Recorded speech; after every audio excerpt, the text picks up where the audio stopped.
Yes, this is based on XP to level 3's Lord of the Rings, but it's D&D. It's honestly just a really cool idea, and I wanted to do my own version of it, but with one of my favorite TV shows ever. I mean, seriously, if you haven't seen Avatar, you should probably get on that. Um, Side note, there will be spoilers for the entire show, so again, if you haven't seen Avatar, I mean, what are you waiting for? The show's on Netflix, man. Like, come on, just watch it. Some ground rules. I will be referring to each character by their character names, but when I do have to make reference to a quote unquote player, I'll just use the names of the voice actors. So, let's get started. So starting out, we have a person who wants to run the D&D game. They've been a player for some time now, but they're looking to run a campaign for themselves. So they create this world based around the four elements. They also create this idea of element bending, which is basically just the DM's version of the magic system within D&D. It's just flavor text slightly different. He also creates an avatar, which is born about every 100 years, and they can harness all four elements, and their job is to keep peace in the world. At some point, the Fire Nation attacked the rest of the world, and a 100-year war ensued. The details for the DM are a little fuzzy at this point, and he decides to flesh them out a bit later once he has all the characters and kind of an established repertoire with the players and kind of what he expects the world to be as they play. But he does know that the main drive of the campaign will be to defeat the Fire Lord. The DM asks his little brother and sister to play in the campaign, as both of them have been itching for a chance to play D&D for some time.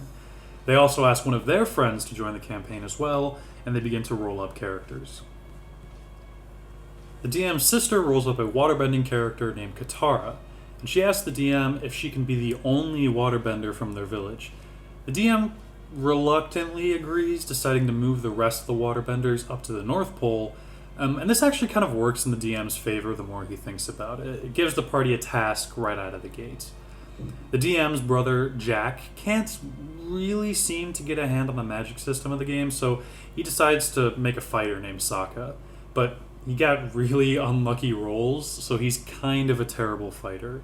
But he works it into his character. He hopes to build the character so he becomes a better fighter as the campaign progresses. The two of them ask the DM if they can be a brother and sister in-game as well, and write a joint backstory about their father leaving to fight in the war and their mother being killed by the Fire Nation armies. The DM thinks this is a great idea, as it immediately connects two of the three player characters, and it just makes session 1 a lot easier for him. Their friend Zach gets super invested in the lore that the DM made, and really likes the idea of playing as an avatar. So he asks the DM, and the DM is hesitant at first, as he had already had plans for the Avatar cycle to be broken at the start of the campaign, but Zack seems dead set on this idea, and the two of them work together on a backstory for Zack's character, Aang, being the last Airbender, and also having him disappear for 100 years. This is good because it allows the party to experience a lot of the world through the campaign. The DM also gives Aang an ability called the Avatar State, which is super powerful, but he tells Aang that he will lose control over his character when he activates it. He also asks Aang to not overuse this ability and only use it when he thinks it's really, really important. Aang is totally okay with this idea. He's just really happy that he gets to play his Avatar character. The DM also invites his closest friend Dante to play in the campaign as well. Dante has played a lot of D&D before, so the DM thinks inviting him to the game would be good so he can help the others as they learn how to play. Dante, however, has always kind of liked the idea of playing a villainous character, or at the very least a conflicted character, and asks the DM if he can play as the main villain. The DM has already decided that the BBEG is the Fire Lord, but he's actually really excited by Dante's idea, so the two of them work together to create the character of Zuko. Dante writes an extensive and detailed backstory which has Zuko searching for the Avatar to regain his honor. The backstory also has lots of secondary antagonists that the DM can use later down the line should he need them. The DM is completely in love with Zuko and writes quite a bit for him and is super, super excited to develop that character with Dante as they continue to play. With all that, though, Session 0 comes to a close, and the five of them agree to meet up next week for the first real session. So, Session 1 starts with the DM getting all the players up to speed.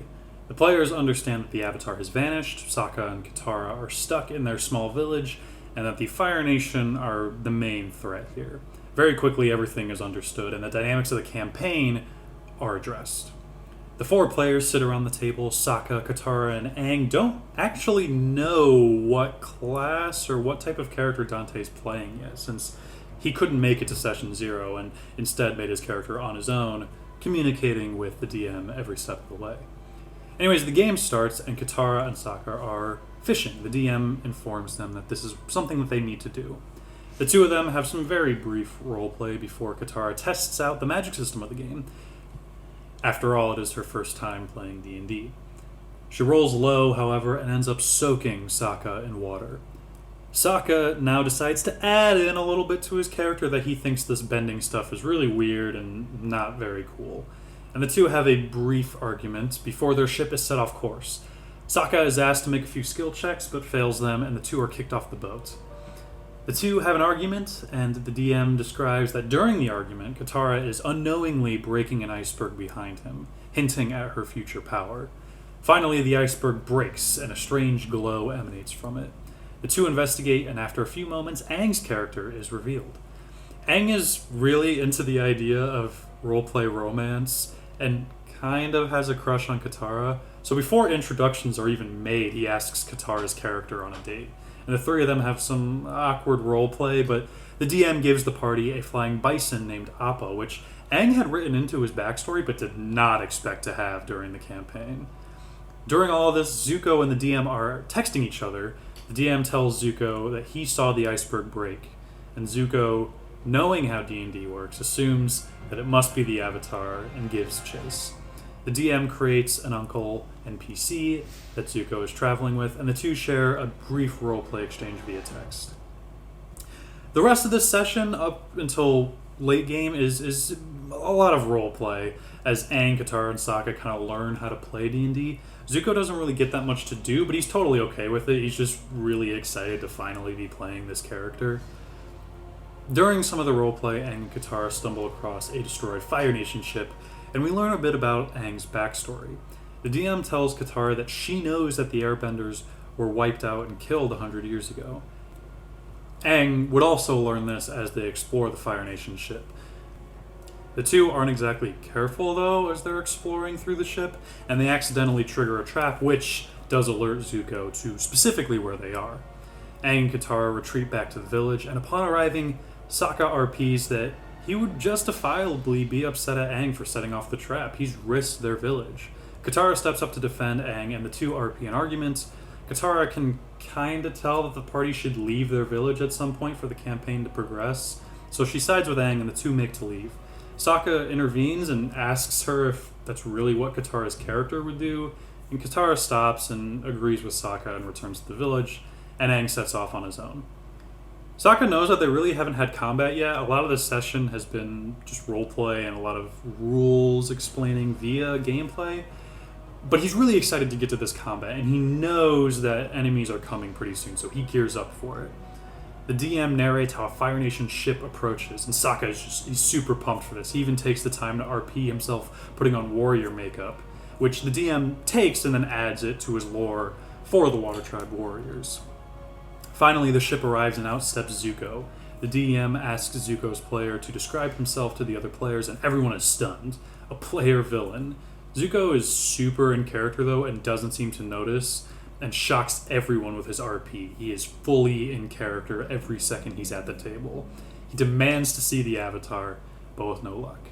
Sokka, who's still really looking forward to combat, decides to attack Zuko, but unfortunately rolls very low, and Zuko breaks his weapon and makes very short work of him. The DM tells Aang that as he's leaving, he would see the Fire Nation ship, and Aang returns to the village just in the nick of time to save Sokka and Katara. Aang and Zuko have a brief fight, but Aang had written into his backstory that Aang is a pacifist by nature and makes a deal with Zuko. He'll come with him in exchange for the village being kept safe. Zuko agrees. Sokka is actually quietly very grateful for this, as he built his character for combat, and Aang has kind of been showing him up. It seems Aang's player has really gotten the hang of combat right out of the gate. The Fire Nation ship leaves, and Katara really wants to go after them, and Sokka, who really wants to get back into combat, agrees, even though maybe his character wouldn't. It's not really a big deal, though, as the DM is grateful he doesn't have to force Sokka into the party. The DM also realizes that he hasn't really done anything for the past while. It's been a lot of play or roleplay, which is nice, but the DM also wants to play too, so he has Sokka and Katara's grandmother give them supplies for the trip, so the new players don't have to worry about acquiring food for their first campaign. The DM then returns to Zuko and Aang, and Zuko has some NPCs escort Aang to a cell. Aang takes this opportunity to escape and rolls incredibly high on his acrobatics check and does manage to escape. Zuko rolls high enough on his perception check and manages to head off Aang. The two begin combat. Aang and Zuko have a pretty good fight, and Zuko can't seem to roll high enough to actually hit Aang, and once again Aang manages to escape. Aang didn't actually incapacitate Zuko, however, and with only 1 hit point remaining and a 17 athletics check beating out Aang's 16 acrobatics check, Zuko is able to tackle Aang back onto the ship. Before the two of them can continue the fight, the DM kind of senses that Sokka and Katara are getting a little bored, so they manage to arrive just in the nick of time. The four of them roll initiative and begin another bout of combat. Zuko goes first, and this time he rolls much higher on his attacks and is able to get Aang down to 0 hit points. The DM flavors it so that Aang falls off the ship, hoping that Sokka and Katara will fly Appa underwater and grab him. But Aang is second in the initiative order, and tells the DM that he's thinking about using this Avatar State ability. The DM had planned for him to roll a death saving throw to at least tease the idea of death early on, but the DM totally forgot about this Avatar State ability, but likes Aang's ingenuity here, and allows him to do so, reminding him that he has to take control of Aang's character. And the DM flavor text that Aang rises out of the water, bending the water as he does so, and knocks Zuko off the boat. He has Zuko make a dexterity save, and he rolls high enough to maintain his grip on the ship. Sokka rushes over to grab Aang's staff, but instead finds Zuko, and Sokka, for the first time, manages to knock Zuko off the staff. Some guards approach, and Katara and Sokka are pumped to really try out combat, but it is Katara's turn before Sokka's, and unfortunately, she rolls a natural 1 and ends up freezing Sokka in place. Sokka's turn is forfeited, Zuko is not in the combat, and Aang is unconscious, so it is now Katara's turn once again. She asks the DM if she can purposely fail the attack, but facing the other way this time. And the DM thinks that it would make sense for Katara's character to do so. She seems like an intelligent person, so he allows it. With the enemy NPCs restrained, Sokka, Katara, and Aang load up on Appa and escape. Zuko climbs back onto the ship and can now openly roleplay at the table instead of via text, and orders the ship to continue the pursuit. And the session ends with the party escaping and Zuko hot on the trail. It's a perfect first session, everyone has a ton of fun, characters are introduced, the world is established, character dynamics are established, and everyone is super, super excited to get into the next session. So session 2 kicks off, and unfortunately Zuko can't make it to this session. He is free the following day though, so the DM decides to do a normal session with Aang, Katara, and Sokka, and do a one-on-one session with Zuko later. So the regular session starts with the party going to the Southern Air Temple where Aang grew up. This is going to be a pretty roleplay heavy session, and the DM knows that, but they do learn a great deal about Aang though, which surprises the DM as Aang and the others have really stepped up to the plate when it comes to roleplay. He's actually really impressed with them. During some of their roleplay, they come across a game that Aang had written into his backstory, and Sokka, who is really itching to get some dice rolling, offers to play the game with Aang. The DM hadn't really intended for non-airbenders to play the game, so it's a complete wash as Aang wins. Sokka doesn't really seem to mind though, as long as he got to roll at least 1 die, he's happy. The DM keeps trying to subtly push the party towards a certain area where a very crucial event in the story will play out, but Aang, on the other hand, is really heavily trying to push the DM to reveal his mentor's dead body. He has a really cool roleplay moment planned, but the DM instead kind of forces them into this planned encounter. While in this room, the group sees hundreds of statues, which the DM informs Aang represent each of the Avatar's past lives, and in turn, his own past lives. And during this, the DM is trying to push Aang into the Avatar state, but the message doesn't really seem to get through. At this point, however, the DM has kind of figured out that Aang really, really wants to see his mentor's body, so he creates a lemur monster for Aang and Sokka to chase, which ultimately does lead them to the body. Aang, who at this point is super, super into his character's roleplay, asks the DM if he can enter the Avatar state. And the DM, who wanted him to do it in the other room, agrees and describes how Katara, who's still in the other room, sees the eyes of the previous Avatar statues light up. Katara leaves to find Aang, and then the DM goes on to narrate how the rest of the world is alerted to Aang's return through this very moment, including the Fire Nation, raising the stakes for the rest of the campaign. Katara attempts to get to Aang and help him exit the Avatar state before he can hurt her or Sokka, and rolls high on her persuasion check, and Aang ultimately calms down. The three agree to leave, but before doing so, Aang asks if he can have that lemur as an additional pet for the campaign. The DM just kind of made the lemur up in the moment and doesn't really have any ideas for the lemur for the rest of the campaign, but ultimately he allows it, and the session comes to an end. The next day, the DM and Zuko sit down for their session. The DM is a little nervous to do a one-on-one session, but Zuko is super into it, which does reassure the DM quite a bit. The DM explains that Zuko needs to dock his ship for repairs after their fight with Aang, and he does so.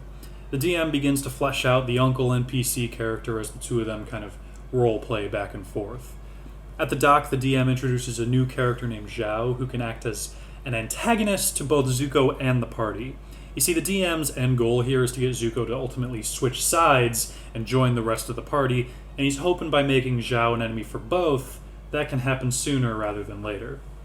Zhao asks Zuko about his hunt for the Avatar, and Zuko rolls incredibly low on his deception check, even with advantage given to him by the Uncle NPC, but the DM makes Zhao kind of play coy about it. He invites Zuko and the Uncle NPC to dinner, and there's a lengthy RP session, but eventually the DM makes Zhao tell Zuko that he will be searching for the Avatar instead. Zuko, at this point, is pissed and makes up a bit of lore on the spot about a one-on-one firebending battle that he calls Agni Kai. The DM is initially kind of put off by this, but ultimately lets it slide, as it seems like a good idea. And it's a real easy way to incorporate combat, which the DM hadn't really anticipated for this session. In the moment, Zuko also adds another Agni Kai to his backstory, which he plans to really fully flesh out later after the session.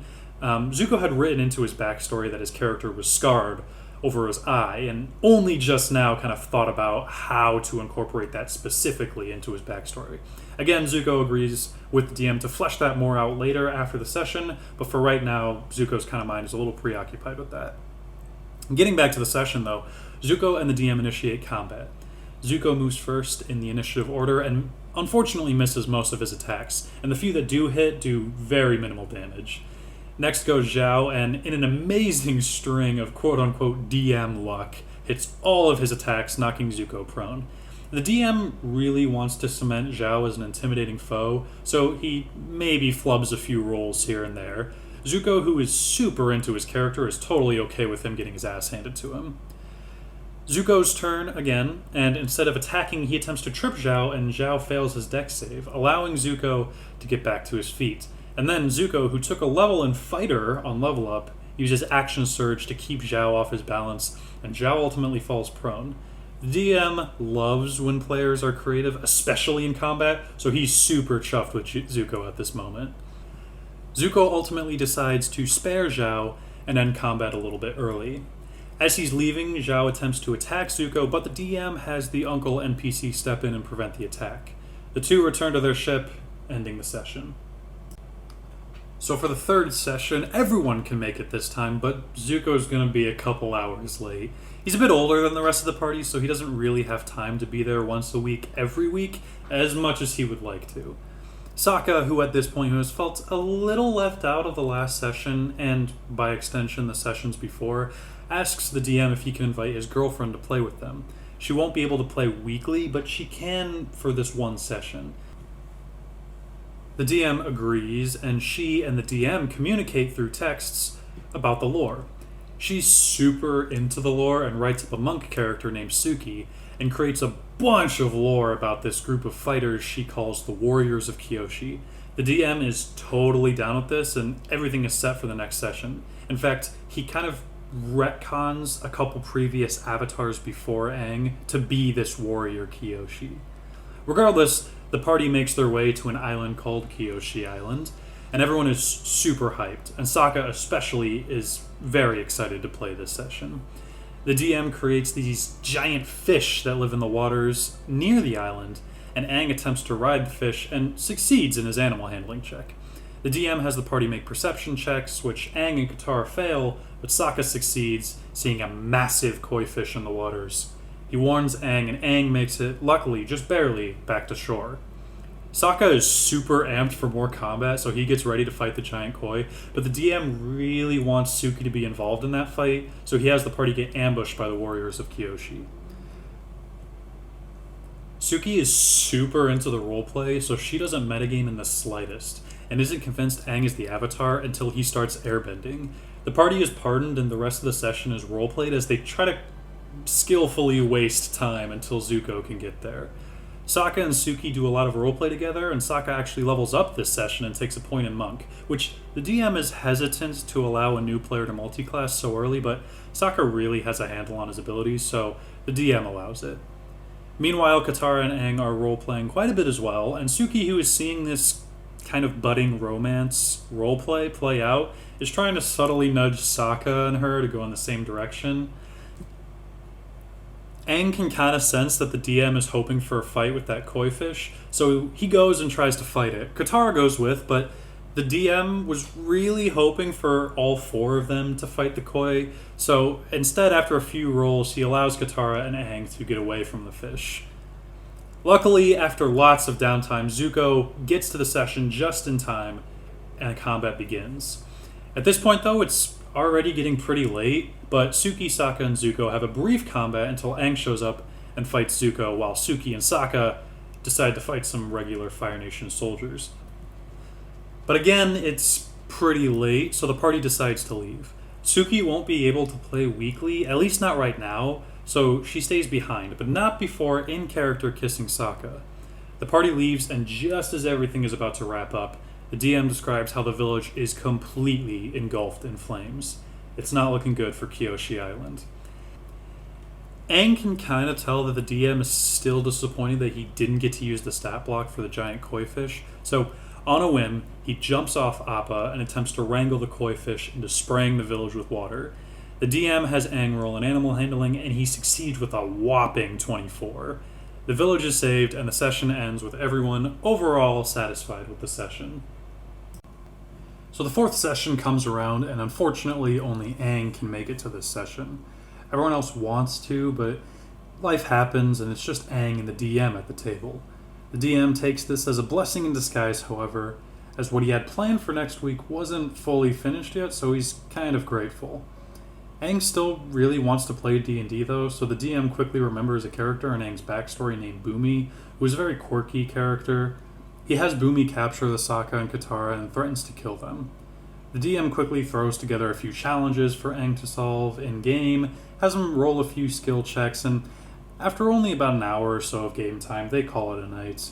Aang is satisfied though and goes home content, excited for the next session.